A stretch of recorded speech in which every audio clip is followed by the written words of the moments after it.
44, malapit naman ako mag-44 ngayong taon na to. Mag-45 na ako sa June. Okay lang yan, ma'am. Sa akin nga, yung dati yung syuta ko. Mas matanda pa yun sa akin ng lang ko ng mga 4 na at 3 taon. Ay, kami. Wala naman sa edad yun eh.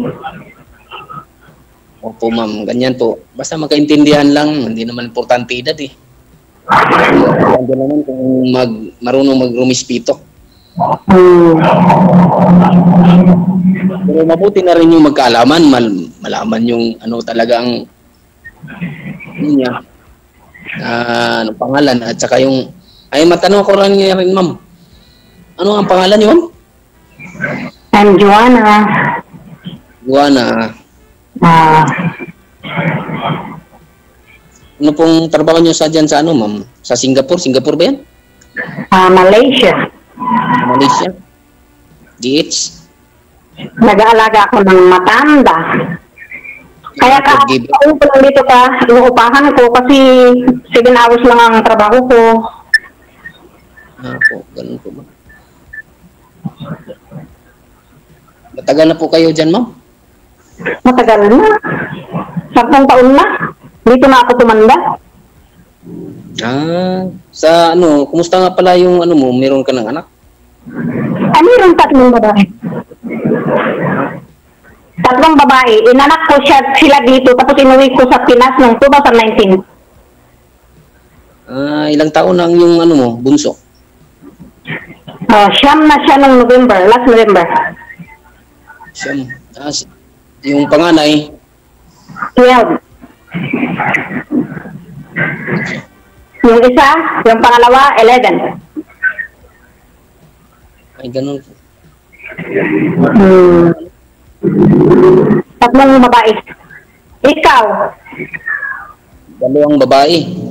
3 babae sa tapos ikaw, 2 babae din. 2 anak lang sa akin.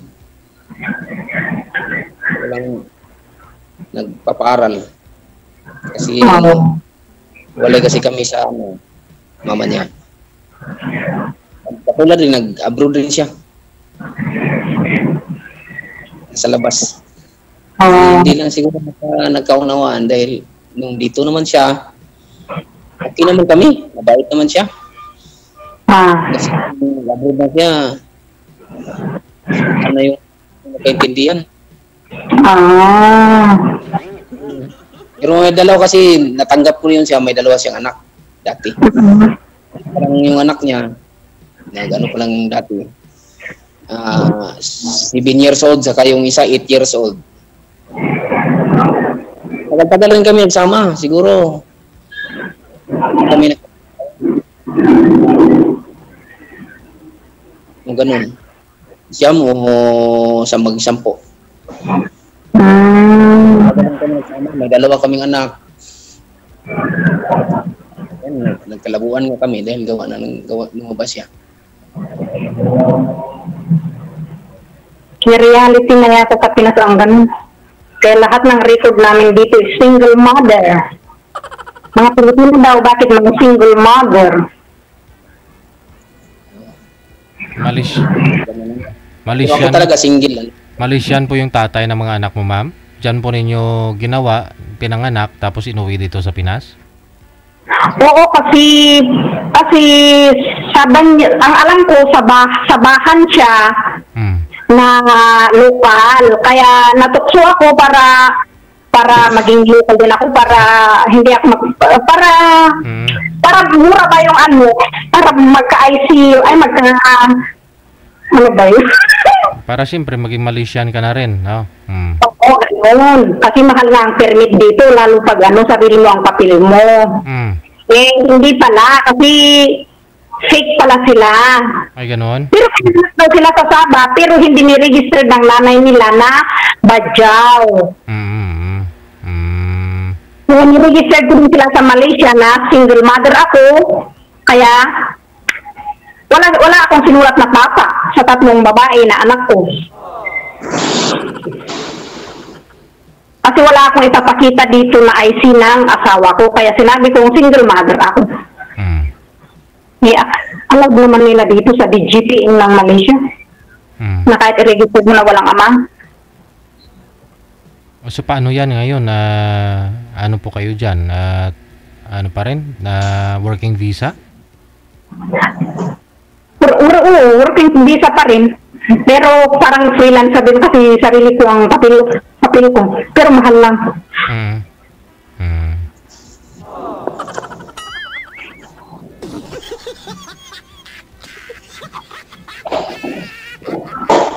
Importante nagsusupport yung tatay sa mga anak mo.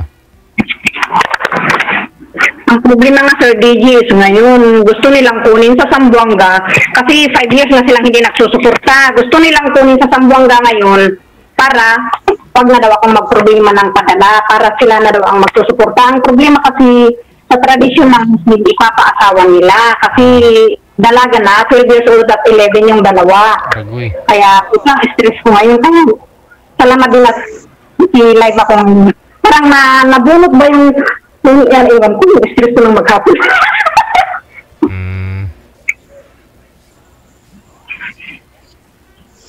Yun lang. 12 years old pa lang, ipapaasawa na nila. Yun ang tradisyon kasi ng Muslim, kaya wala din akong magawa kung mangyari man yun kasi parang hindi na kaya ng kapatid ko na nag-aalaga dun sa Pinas. Na nag-text sila kagabi na gano'n na uuwi na daw ako at aayusin ko para kunin ko na yung mga bata. Kaya nakontak ko yung pinsan ng asawa ko na yun na kukunin na lang nila. Pero ang iniisip ko, ito pa asawa nila kaya hindi ako nakatulog ng magdamag. Ano pa yung gagawin? Sabi ko, dasal na lang ako kung ano man ang nangyari.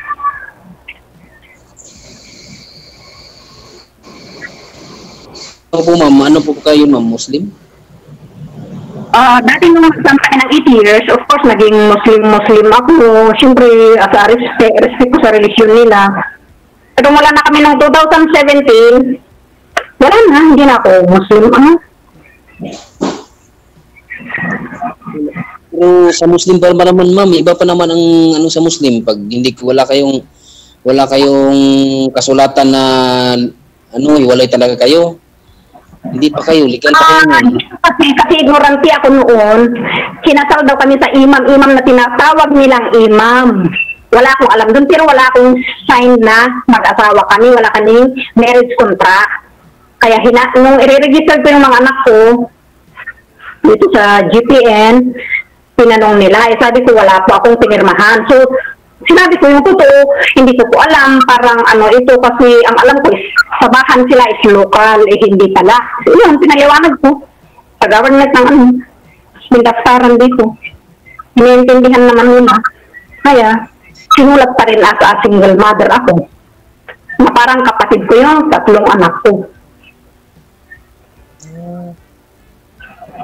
Ibig sabihin yung mister mo ma'am nandun saan ba? Sa Cotabato? Zamboanga, Basilan. Malapit yata yan sa Davao din Oo, Mindanao na yan kasi. Muslim area kasi yan ma'am. Ano kasi tao dyan, may mga Muslim, may mga Ilonggo, Bisaya rin. So, Muslim ka? Ma'am? Muslim ka? Hindi po ma'am, Christian po ako.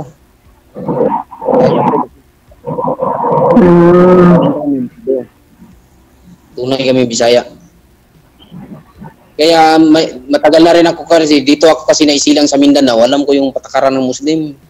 Kasi Muslim pag asawa kanila, hindi pa kayo hiwalay dyan kung wala kayong pinirmahan na hiwalay kayo. Kailangan may kasulatan kayo. Ganyan yung mga Muslim.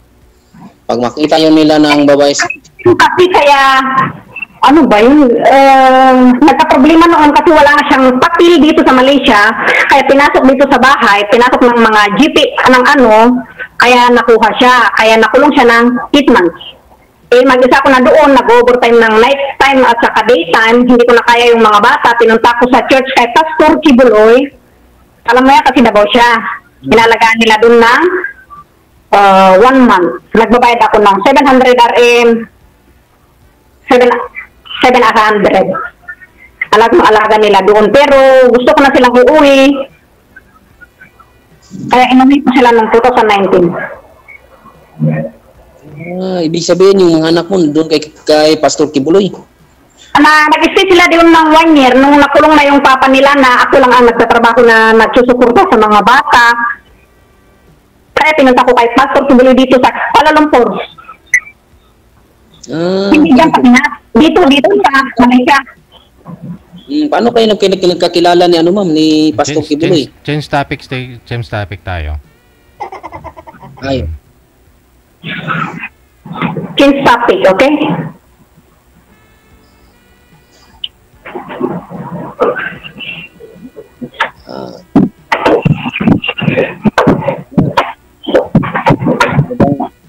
Ma'am, sa ano bang katangian na, pero plano mo talaga ma'am yung ano ba talaga plano mo sa ng buhay mo? Ang plano ko lang wala pa akong plano. Kasi wala nang magkakagusto sa single mother eh. Tapos matanda pa, wala na. Hindi naman siya. Dipindi naman kasi. Mga matatanda, ang kailangan lang natin ngayon is companionship. Yung magka-companionship natin, di ba? Ganun lang yun, di ba? Po, ganyan po. Yung magkaintindihan lang. Yun na nga.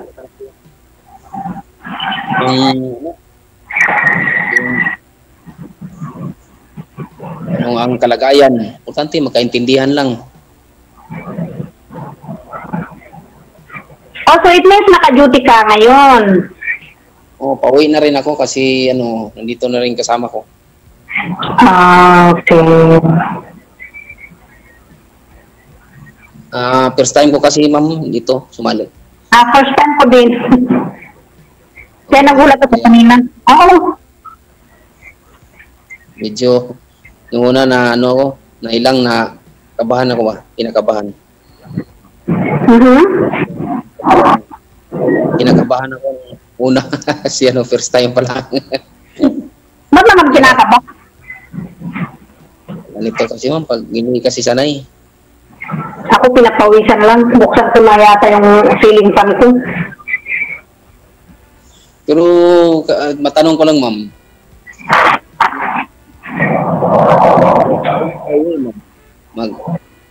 Plano mo? Ha?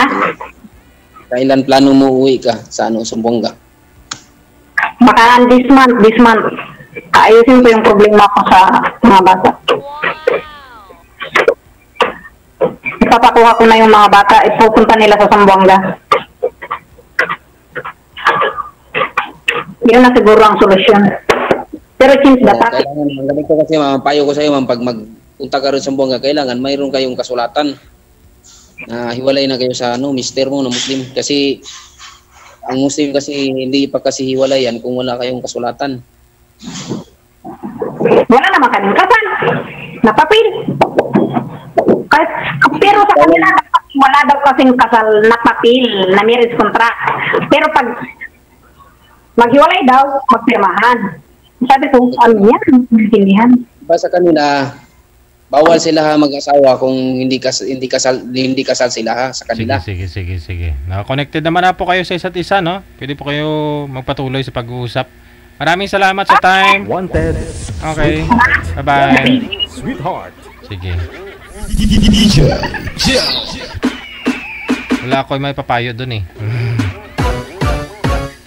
Lalo lang gugulo yung pag-uusap mamaya. Pag ako ang sumingit. Guguluhin natin pag-uusap nila. Gusto niya.